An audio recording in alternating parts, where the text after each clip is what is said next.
परंडा इथल्या पदाधिकाऱ्यांशी संवाद साधताना तानाजी सावंत यांनी सरकारला इशारा दिलाय। मतदारसंघाच्या विकासाची दिशा चुकल्यास आव्हान निर्माण केल्याशिवाय स्वस्थ बसणार नाही असं तानाजी सावंत म्हणतात।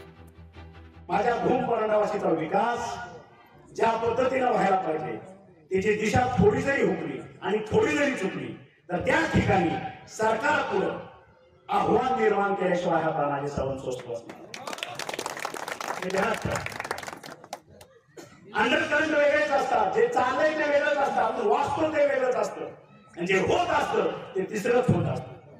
तुम्हाला कुणाला ते वाटलं होतं 2022 ला असं काहीतरी घडेल, घडलं आणि आता काय घडू शकत नाही? काय अडचण नाही? 234 आहे, 234 आहे, बघू दोन काय 234 का आता एकच की माणसं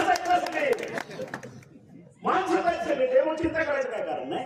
आणि म्हणून सांगतो येत्या निवडणुकीला सर्व धर्म समभाव, आपली एकी आणि आपला अजेंडा कुणाला बदनाम करण्याचा नाही, आपला अजेंडा हा विकासाचा आहे।